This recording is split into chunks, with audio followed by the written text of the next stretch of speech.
Good morning. If you could take a seat and please enjoy our prelude music.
Welcome. As we begin, please turn off electronic devices. I invite you to enjoy the chapel in the back of the sanctuary and note joys and concerns in the book there. If you have little ones, we have a nursery downstairs. We also broadcast the service on the closed circuit TV, which is located in the social hall near the nursery if you need to stay downstairs. After the service, I invite everyone downstairs to enjoy hospitality and the opportunity to greet one another. Finally, please note the announcements in your order of service with the many ways to be engaged in this vibrant community.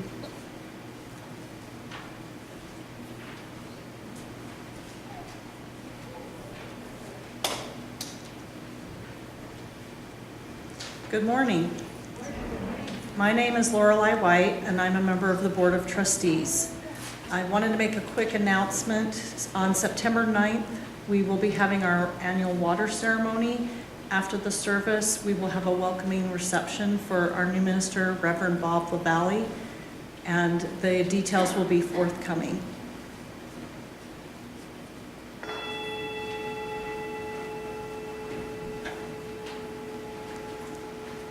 Come, whoever you are welcome here. No matter your age, your size, the colors of your eyes, your hair, your skin, you are welcome here. No matter whom you love, how you speak, or whatever your abilities, you are welcome here. You are welcome here whether you come with laughter in your heart or tears, you are welcome here. If you come here with an open mind, a loving heart, and willing hands, you are welcome here.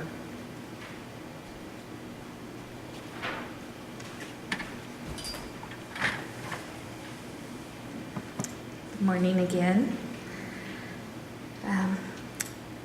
Today's theme is call stories. That's what Raphael and I will be sharing. And for those of you who may not be familiar with the term, the word call is often used to describe how a minister came to the decision to pursue a career in ministry. It comes from the Christian tradition, where you will often hear phrases like, "Is God calling you to ministry?" or "God has called us all to be stewards of this earth," a phrase that I wish were preached a bit more often. As we prepare for a new minister, I thought it would be an interesting opportunity for myself and Raphael to share about our journeys into ministry.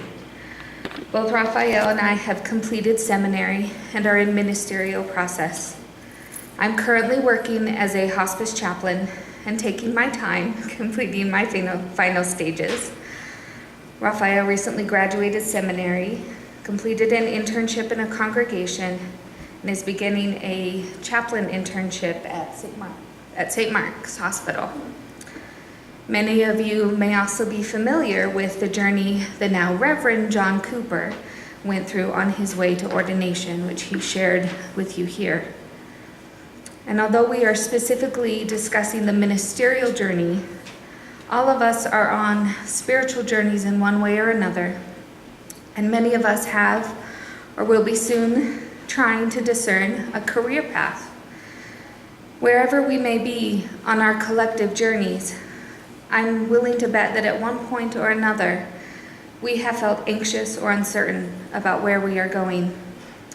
At one point in my life, when I was feeling very uncertain, a mentor shared this quote from Pierre Teilhard de Chardin.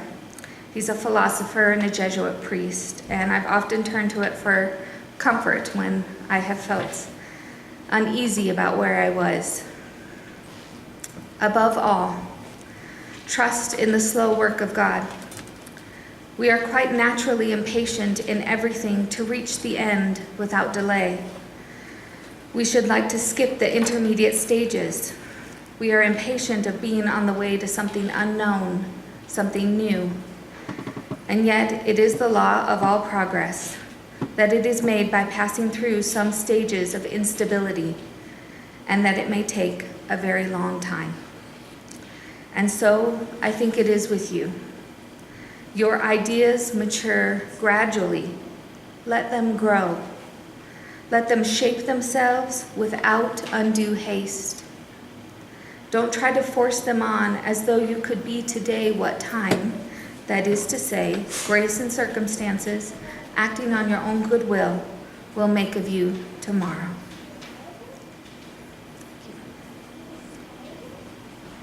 And please rise and body your spirit for our opening song, Come, Come, Whoever You Are.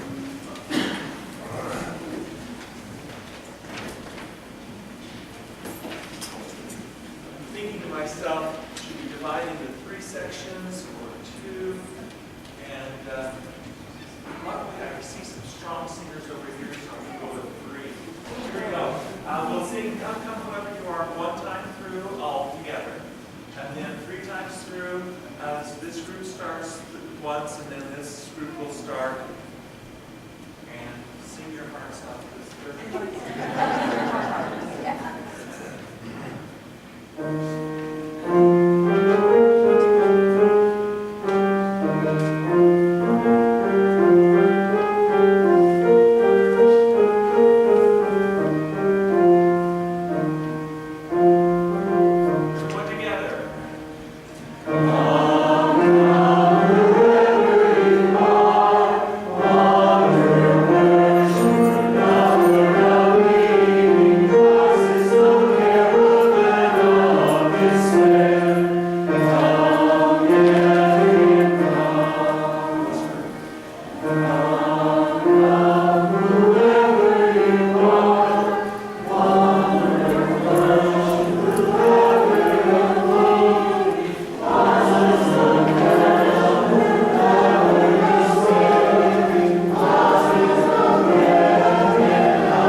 I've invited Sarah and Carter to help me light our chalice.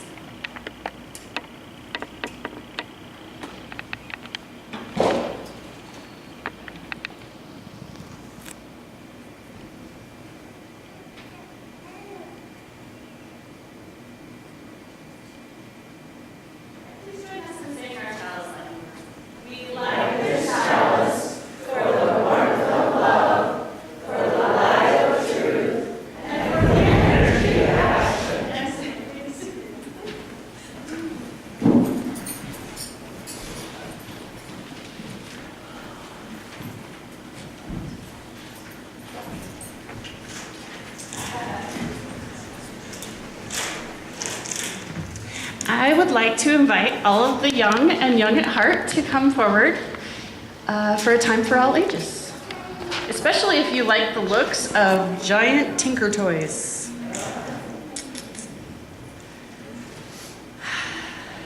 Let's see. Alrighty. I need to build a new home. Will you guys help me? Excellent. All right. Here we go. Take a stick. Take a stick. Will you come get a stick? Perfect. Oh, Marie, yes. Oh, you like blue. Okay. Okay, here's a blue one. You like orange? Okay. Green. Okay, take a green. Saren, what color would you like? Blue. Okay. All right, are you guys ready to build a house for me? All right, go for it. Oh, you need another orange? Okay, let's see how we do.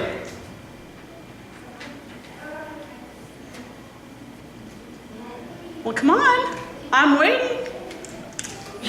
No? How about a roof? Wait, ooh, wait, what? What did you just say, Kari? You can't connect them. What do you need? You need connectors. Ha ha. Well, guess what? I do have some connectors. Yeah, very good on the side. But this is actually a metaphor. We're gonna build a house outside, you and I, after this story. But for right now, we're using this as a metaphor for the adults. So, will you stick the poles back in really quick?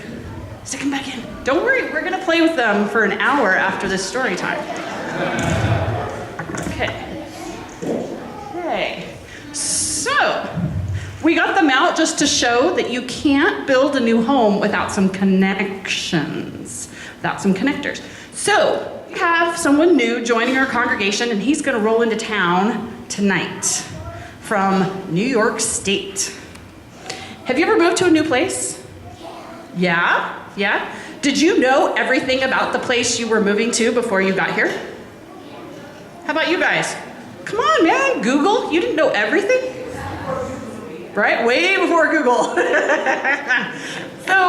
So one of the things that we'd like to do to welcome Reverend Bob to our community is to give him some connections to build his new home here. So what we're going to ask everyone to do today is to take one of these circles, and on one side, you're gonna write something about South Valley. Something that you'd like them to know that maybe you love about South Valley. It could be a warning, if you'd like, I don't know, don't drink from the downstairs fountain by Liz's office. That's fine, it doesn't work, that's the joke. But anyway, on one side, I'd like you to write something that you would like to tell Reverend Bob about South Valley, probably why you're here or what you love about it. And then on the other side, give him a connection about something about living here in Utah or Salt Lake City. So you could write, best coffee shop in town is Cafe Espresso on 11th East. That's what I would write on mine. Or the best easy hike is City Creek, right? Something like that. So I need you guys to help me out. Well, first of all, can you guys tell me what is your favorite thing about South Valley? Oh, come on, there's gotta be something you guys like about South Valley. People, all right, so I'm gonna write people. Where's my pen? There's my pen. I'm gonna write people on one side.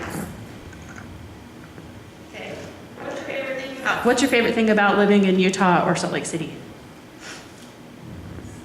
Skiing, okay, I'm gonna write. Is there a particular place you recommend for skiing, Kari? Where do you like to go? Solitude. All right, so I'm gonna write ski at Solitude. Let's hope he's not a snow. Oh wait, we allow snowbirds. Sorry, I don't know these things. I don't like winter. Okay. All right, so what I'd like you to do, folks, is I need my helpers right here to go and make sure that everyone has one of these circles. So take a handful of circles. Kari, I'd like you to start in the back, and Sarah, you guys start at the back row and work your way forward. And you guys Maddie, Jaron, Ryan, and Marie, you guys start at the front row and and work backwards. So take a handful, take at least 10, and go make sure that everyone has it.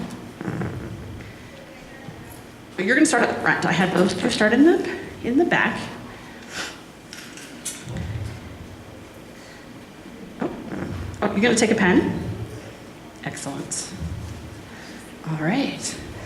Jan, I'm gonna have you and Kathleen help me with writing utensils. So you can choose a writing utensil and share them and pass them around. And you have plenty of time during the service to think about it. We'll collect them at the end of the service.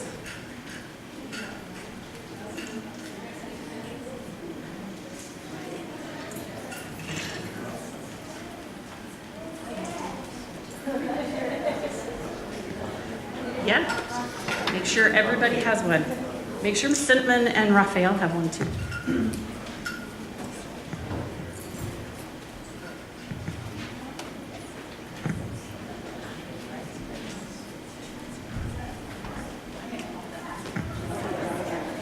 Okay.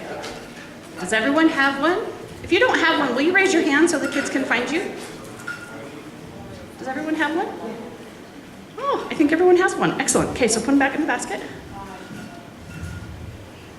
All right, sit back. You can sit back down.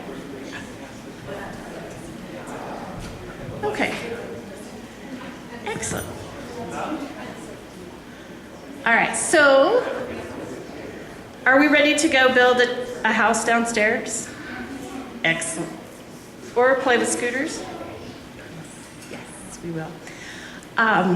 So I'm going to leave you with these connectors for Reverend Bob, and when you're finished at the end of the service, if you'll just return them to this basket that's right here, and we're going to attach them to this mobile and hang it in Reverend Bob's office for when he arrives.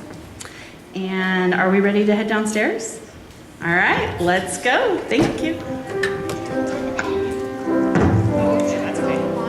Here, we can carry that in.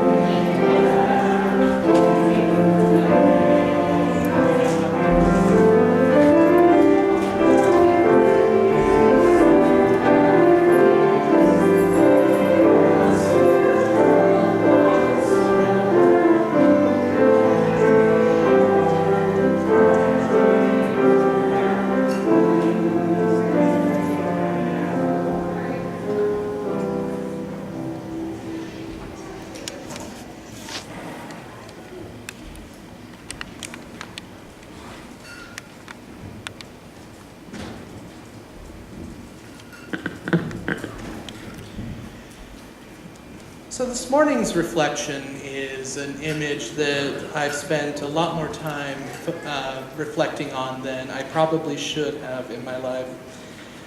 But when I started seminary, I had a professor in one of my first classes who said to us that the patron saint of seminarians, and indeed the patron saint of people who follow any sort of spiritual path in general, is Our Lady of the Blessed 2x4. And that if you are lucky, when Our Lady of the Blessed 2x4 shows up, you'll hear the sound of the 2x4 whooshing towards you before it strikes you. And I don't know why, because as a child of domestic violence, I find this image extremely problematic. And also extremely compelling and entertaining. And I spent a lot of time thinking about this and like to tell people that Our Lady of the Blessed 2x4 chased me into seminary. Because I think it speaks to a truth about service to humanity in general, and a truth to our own lives. Because there's often this reluctance to accept the path that we need to accept, the path that will lead us down where we're supposed to be going, versus everything we wanted and dreamed about. And that's why I find this image compelling, because it's not just been seminary where that's been the case. It's been many parts of my life. Did I really want to accept this job? Did I really want to go to that place? Did I really want to learn this thing about my family or my friends? And the answer is often no. I would like to sit and enjoy the comforts of things that have always been, or dream about things that could be, and hope for the best. But the reality is, Our Lady shows up with that 2x4 and says, no, you're going where I'm going to tell you to go. And I think that often that path that seems like an inconvenience or a burden, or seems like it's going to lead to ruin, that's often where we end up finding ourselves. That's often where we end up discovering people we never thought we would meet, enjoying things that never would have crossed our minds. And so I guess my ending for this reflection would just be, listen for the sound of the whoosh.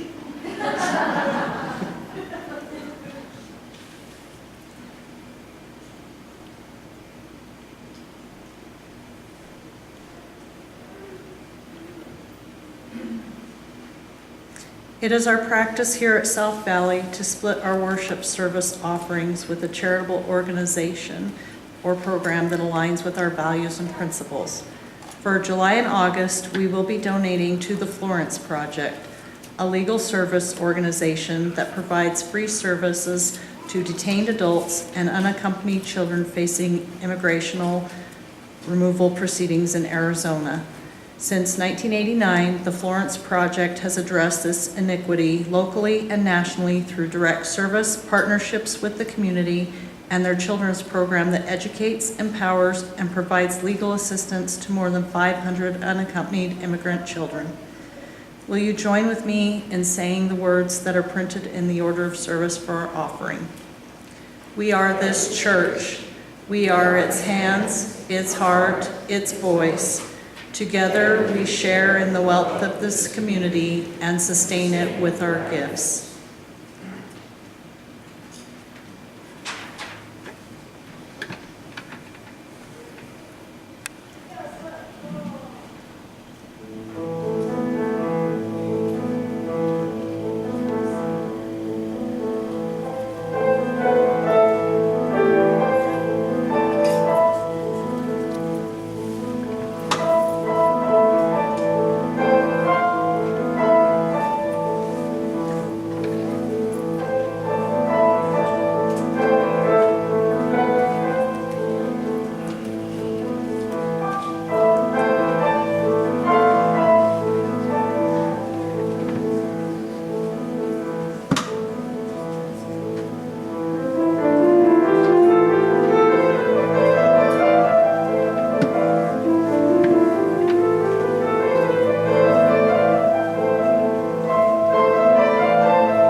The Florence Project in South Valley, thank you for your gifts.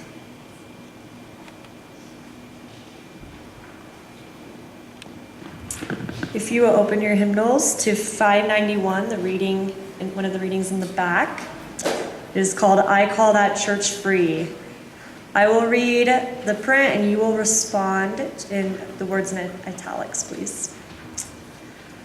I call that church free, which enters into covenant with the ultimate source of existence. That sustaining, transforming power, not made with human hands.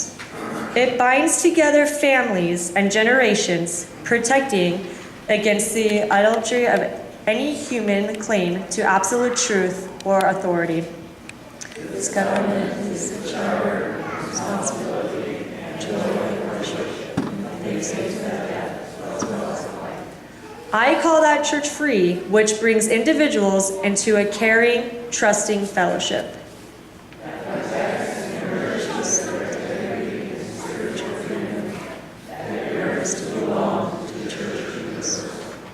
It is open to insight and conscience from every source. It bursts through rigid tradition, giving rise to new and living language, to new and broader fellowship.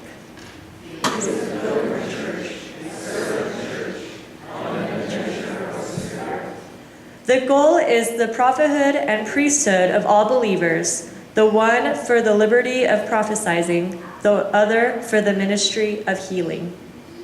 Aims to find unity in diversity under the promptings of the Spirit that bloweth the words and maketh all things new.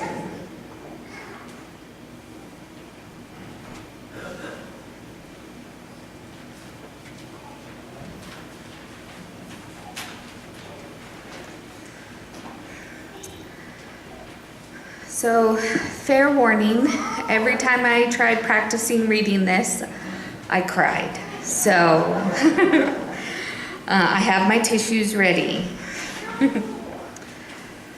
When I was asked to share my call story in preaching class in seminary, I struggled. My journey to ministry wasn't a burning bush or a voice calling out from the heavens.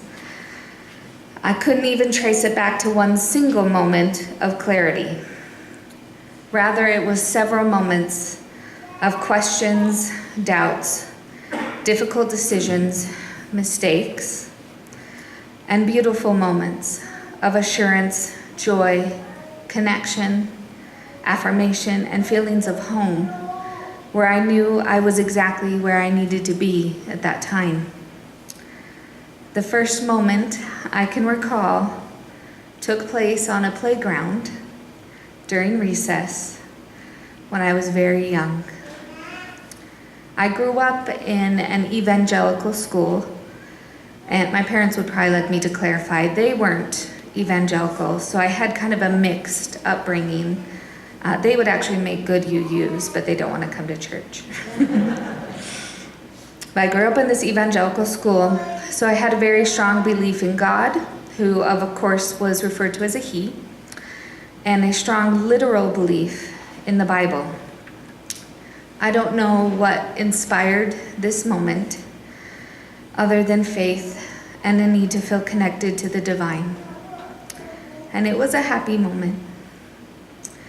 And I'm sure I had at that point been taught the biblical passages of Abraham and the people of Israel making a covenant with God. So on that day, I made an agreement with God myself. I agreed to serve him for the rest of my life. All I asked is that he always be with me and that I always be with him. As a child, I didn't know what it meant to serve.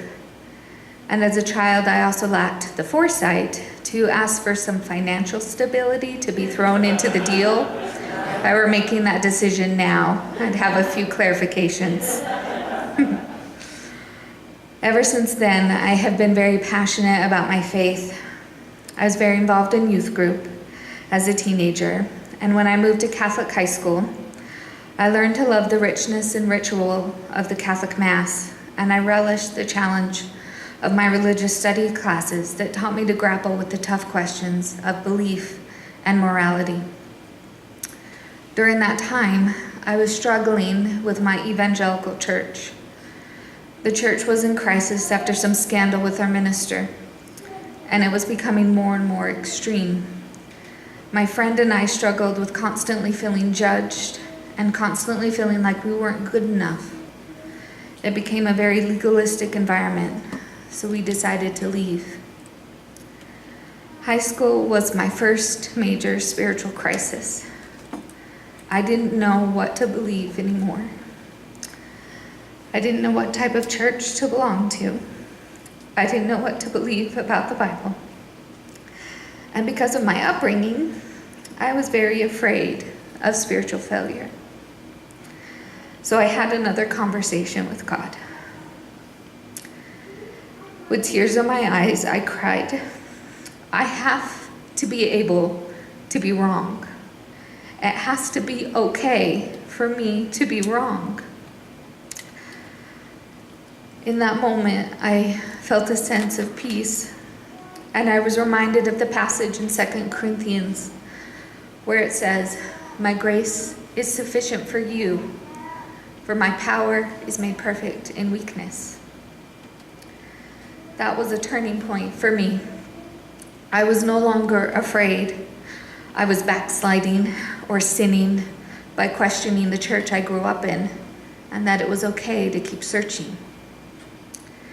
And like most spiritual journeys, I wasn't alone. Like I said, I left the church I grew up in with a close friend. We would church shop together and reflect on our beliefs together. I also had teachers in high school that supported my journey. One such teacher reflected that I would make a good religion teacher one day. I hadn't ever thought about teaching religion as a career path before she said that, but once she said it, it felt so clear. It was the aha moment I needed to take the next step, which was going to college to study religion. I ended up going to a Catholic all-women's college in Notre Dame, Indiana. I went from kind of Mormon country to Catholic country. St. Mary's College was the sister school to Notre Dame. Being in an all-women's academic environment was very important for me. My budding feminism flourished there, especially when I was introduced to feminist theology, where we wholeheartedly embraced referring to the divine in feminine terms and even looked at scripture through a feminist lens. All of my questions and doubts were embraced in this environment, encouraged even. They were a natural part of theological and biblical study. It was one of my religious professors at St. Mary's that shared the Desjardins quote I read earlier. My values began to deepen, and my beliefs began to change. I embraced Catholicism and became Catholic while attending St. Mary's. I was very much concerned with justice, equality, the environment, LGBT rights, and I began to embrace theological beliefs that aligned with those values.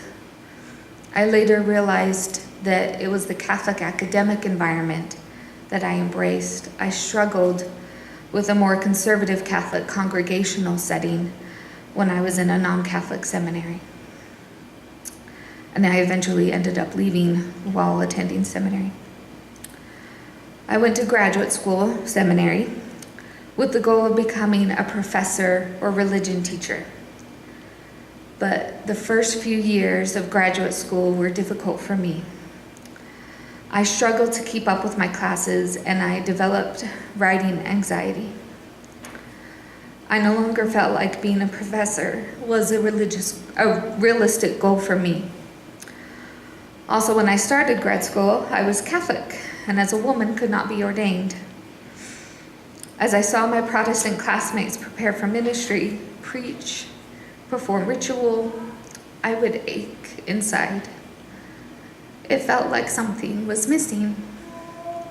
I realized that I hadn't fully dealt with the spiritual wound from my evangelical upbringing. The church I grew up in only had male pastors, and women were pastors' wives. It was an official title, both with spoken and unspoken roles.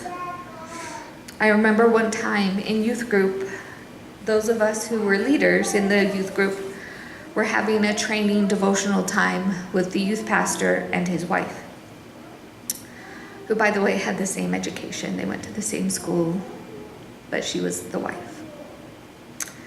They separated us by gender. The boys went and had a talk with the pastor, and us girls went and had a talk with the wife. And I remember her telling us, some of you will make great pastors' wives someday. This was considered a good thing. She was complimenting us. That was the highest role as women we could have. And I remember thinking to myself, even then, that I didn't want to be a pastor's wife. I wanted to be a pastor. Despite that defiant spirit, the patriarchal culture, both in the evangelical church and the Catholic Church, took its toll on me. Even though I knew in my head that women could be ministers. And I was so proud of my female friends who were becoming ministers, but I had to take a moment and say to myself, you too can become a minister. Whew. Okay, now I could become a minister. Now I was faced with a whole new problem. What kind of minister fits for me? Do I want to be a congregational minister? That's a lot of preaching and authority that I wasn't sure about. I needed to reconcile with ministry itself. Studying religion provided comfort and relief from the church environment that I grew up in. I was comforted, but I was comfortable with academia, with research and theological and philosophical debate. There's a freedom in study. It's about questions, not beliefs, not dogma. Although some of my professors might disagree. But that's what it was for me. But ministers preach. Ministers teach dogma. Is that who I am? And if so, and if I'm leaving the Catholic Church, what do I believe? And what denomination should I join? I had already left two denominations by the time I was 25. I didn't want to leave another one, especially if my career depended on it. Basically, I became very gun-shy, which is a good thing, I think, being gun-shy. I was overwhelmed and hesitating. I felt very lost, and it was time for me to graduate soon. I didn't know what to do, and I needed a job. Thankfully, I had a friend that saw something in me that I didn't know was there. Her name was Vera, and she was studying to be a chaplain. And she kept forgetting that I wasn't studying to be a chaplain. I had never taken a chaplain class. I didn't know what it was about. But she assumed that I was, based on my personality and how I was with people. I knew that there were chaplain internships called clinical pastoral education that my minister friends had to take, but I didn't know what it was about. So here I was, about to graduate, no idea what to do with my life, and needing a job. Vera comes up to me and tells me about a year-long chaplain residency program in Yuma, Arizona that's paid. Good news. A little while later, a professor, my advisor, tells me about the same program. So I apply. The day after I graduated, I had a phone interview in the back seat of my parents' cars. We were driving to the beach, so we were going to go whale watching. The next week, I was invited for an in-person interview and was offered the residency. I was very worried about becoming a chaplain because I have always been such a quiet and emotional person. I was always easy to tears and I was worried I would break down in an emotional situation. What I learned, however, was that my sensitivity, my quietness, and my confusing spiritual journey all were strengths for a chaplain. I could listen and connect with people. I was able to comfort even in silence. And I was able to affirm and guide those who had found themselves, like me, doubting and questioning. Chaplaincy fit in a way that I didn't think possible. I found myself confident and passionate about what I was doing. I just needed one more thing: a spiritual home, a community that also fit. I needed a denomination that shared my values. Absolutely no discrimination against women or LGBT persons in ministry. Justice, equality, protecting the environment were all important to me, and I wanted a faith community that shared those passions. I also needed a faith community where I felt safe continuing my spiritual journey, where doubts, tough questions, and even studying other faith traditions was not just accepted but embraced. I had several friends from seminary who were Unitarian Universalist, so I was vaguely familiar. I joked with one of them that I wanted to go to the Church of Mary Oliver because I loved her poetry. My friend pointed out that her poems are in the Unitarian Universalist hymnal. So I took a closer look. I found the seven principles fit pretty perfectly. I decided to take a chance, and I joined a UU congregation. I've been spending the past several years taking the time to immerse myself in and reflect on what it means to be Unitarian Universalist. I am so grateful that I found a spiritual home that, like chaplaincy, seems to fit so much. Where what I thought was a weakness, my winding spiritual journey, is considered strength, normal, and shared with others. Where values are openly discussed and put into practice. And it is not lost on me that I began my spiritual journey with a covenant. And I have found a community that covenants with each other, that we will support each other in our spiritual journeys. We will navigate difference and conflict with respect and dignity. And where ministry is actually co-ministry, not with the pastor's wife, but with the congregation as a whole. My call journey was certainly not clear or simple. Looking back, it feels like I was following breadcrumbs in a densely wooded forest where squirrels had already gotten to half the breadcrumbs. But I appreciate my journey, the many lessons I have learned over the years. The ups and downs have made me a stronger person and a more grace-filled, compassionate person. I am grateful for those who supported me, comforted me, and guided me throughout my journey. My sincerest hope for my own ministry is that I can pay all that grace, love, and patience forward. Thank you.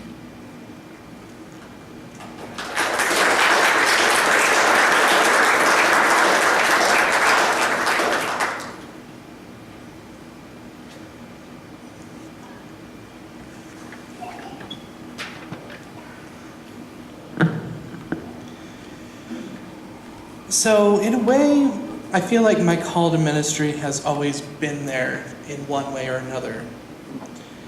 A story from my childhood that came up last night that I hadn't thought about in years was I grew up in a Mormon household, but I was about to start preschool when I was a kid. And in my childhood hearing of that, I heard priest school. I wasn't exactly sure what that meant, being a little child. And I had this image that was in my head of a painting that I had seen of Catholic priests. And I was worried because I didn't want to do that necessarily. But my parents said, "You're going to preschool tomorrow." And I thought, oh. And then I got to preschool and realized that it was nothing like what I was imagining. But that image stuck with me through my childhood. And I grew up LDS thinking that, well, basically all men are called to the priesthood, and I went through those ropes. You know, I became a deacon, and then a teacher, and then a priest. And All this time, I thought I would love to be in church leadership, but that's completely outside my control. The church decides who gets to be in that leadership role. So I left it up to God. That was the path that I hoped for, but ultimately was out of my hands. And then in my teen years, I started to become disillusioned with the church and slowly began to realize I don't believe any of this. And when I was 17, I finally admitted that to myself, and a year later, publicly told everyone, leaving behind my childhood religion. I spent a year with the Greek Orthodox Church. I had friends who were Greek, and so it was something that I initially went to out of curiosity and felt like was a good transition home, but never really felt like my home. And eventually ended up in the Catholic Church, where I was baptized. And while I was in the Catholic Church, I thought to myself, I've always wanted to be in church leadership. I could be a priest. So I thought about this a lot, and I thought, if I'm going to be a priest, maybe I should read this Bible thing everyone's always talking about. So I did. I sat down, and I read over a summer the entire Bible cover to cover. And when I finished, I thought to myself, I don't think I'm a Christian anymore. That's a sermon for another day, by the way. So I love Christianity and just kind of had this vague belief in God, which I eventually found more of a home in paganism before slowly drifting towards atheism. And in this middle period between paganism and atheism, that's where I discovered that half of my friends who were atheists and half of them who were pagan were attending the same Unitarian church in Ogden. And I thought to myself, I need to go see what this church is about. So I, at this point, felt that ministry was a dead idea. That, that's something that I dreamed about when I was much more religious, and now that I'm just kind of passively on and off going to this Unitarian church and don't really believe in God, why would I dedicate my life to ministry? So during this time, I went to college. I pursued a degree in French and international politics, graduated at the end of 2012, and through 2013, experienced a number of setbacks. I ended up working in a dead-end job. Every attempt that I had to use my degrees to get a job failed. Every internship I applied to ended with them rejecting me. And on top of that, I also experienced several romantic and personal setbacks. And by the end of 2013, I was in one of the worst depression spells of my life. And it forced me to reconsider the paths that I was taking in life. And I told myself, okay, you need something to focus your attention on. Some project to get you out of bed every day and to be excited. And I thought, well, I've studied religion for years, even though I don't believe in any of this. But I've never actually gone and seen most of these religions in action. It's the new year. How about you go and visit a different religious tradition every single week and keep a blog on it? So for 52 weeks in 2014, I did just that. I visited all sorts of traditions, everything I could think of under the sun.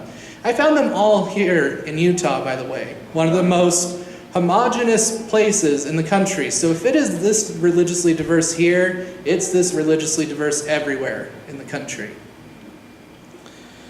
And during my project, I was just so blown away by how different religion often was when it was practiced and what it meant to people in practice versus what I had read about in theory or in their dogma. And it fascinated me that some of the people that I would have judged as being really harsh and critical, and people who were definitely closed-minded based on their religious tradition. Some of them ended up being some of the most compassionate, loving people I encountered on my journey. And throughout this entire time, the call to ministry just kept creeping back in. And I tried to ignore it, and I gave myself every reason why I couldn't be a minister. You're too outrageous. You don't believe in God. You don't practice religious ritual, really. You're too gay. You're too outrageous. You're too vulgar at times. All of these things, I told myself, were reasons why people would never take me seriously as a minister, and that I should just put this out of my head. Well, I finished the project, and suddenly there wasn't anything to distract me anymore from this nagging call to ministry. And I started attending the UU church that I had been on-off attending for several years, more regularly. And in the pulpit one day, I saw the minister leading the service and thought, I really want to do that. And I gave it some serious thought and decided I'm going to roll the dice and go to seminary. So I ended up getting into Starking in Berkeley, California, and took the biggest leap of faith in my entire life by moving to California without any settled housing, $500 in my pocket, and no job, to one of the most expensive places in the country, if not the world. And everything started falling into place. I found housing, thanks actually to a congregant here. Money ended up showing up, and everything worked out. In spite of all my anxiety and my breakdowns along the way. And I discovered myself in seminary in ways that I didn't dream possible. This was where I had belonged all this time and resisted. I made friendships that have actually turned into closer relationships than I have with a lot of my family. I experienced deep spiritual growth and transformation, and my own theology shifted drastically from where it was when I entered seminary. And at the height of all of this, I heard the whoosh from Our Lady, saying, you've gotten everything you need out of seminary, it's time to go do your internship. And so reluctantly, I said goodbye to everybody and went to Houston to do my year-long congregational internship. And there, I discovered people who challenged me and people who made me grow, and I discovered how much of a thrill I got out of this job. And it was so hard, and there were weeks where I felt just completely drained, both doing school long distance and doing full-time ministry. And yet, I never woke up a single day thinking, I don't want to do this anymore. I woke up every day excited to do it, even though I was drained. And then my internship ended. I heard the whoosh again and came back to Salt Lake City, a place I'd never thought I would return to. And I'm doing my chaplaincy internship at St. Mark's Hospital. And things have been rather interesting coming back here. I've reconnected with family that I thought I would always have a strained relationship with. Sometimes the path you don't want to go down, the path you resist, ends up being the one that provides the most growth. That's what I learned throughout this entire journey. And I'm still not sure where this journey is going to end. But I'm enjoying it along the way. Blessed be.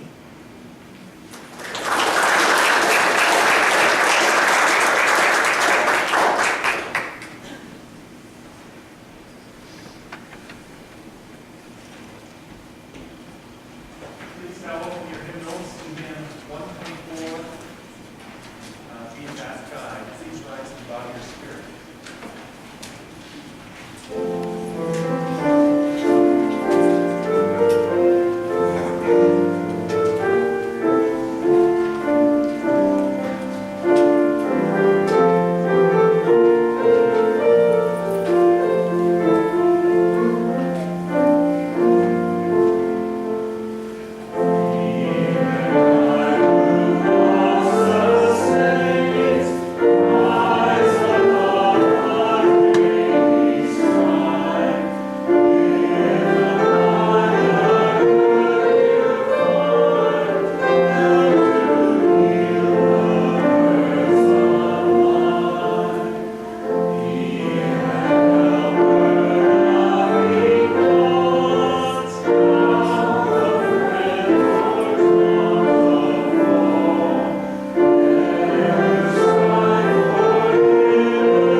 So since I mentioned Mary Oliver, I have to read a poem from her.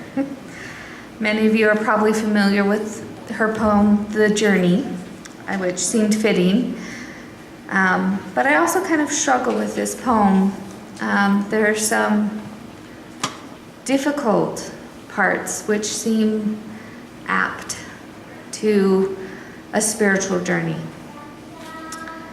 One day, you finally knew what you had to do and began.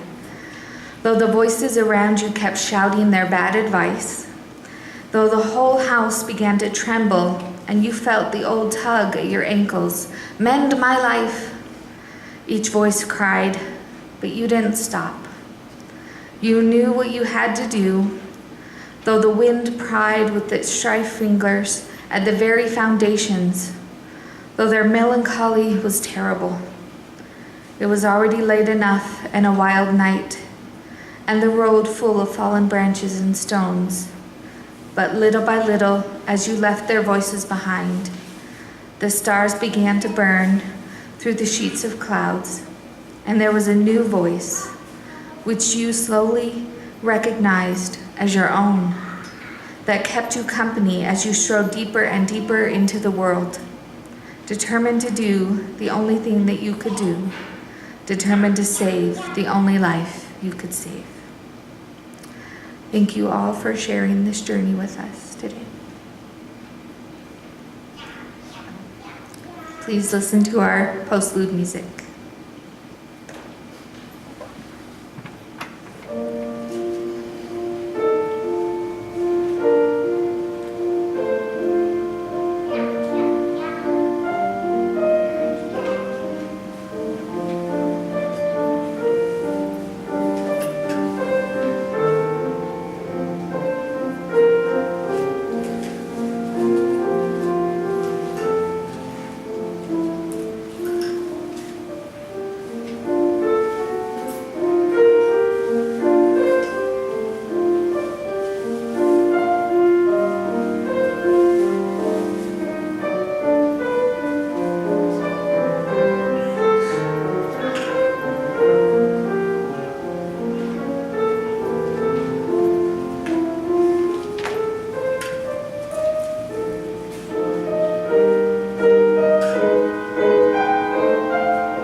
Now, please join us, join me in extinguishing our chalice using our traditional words.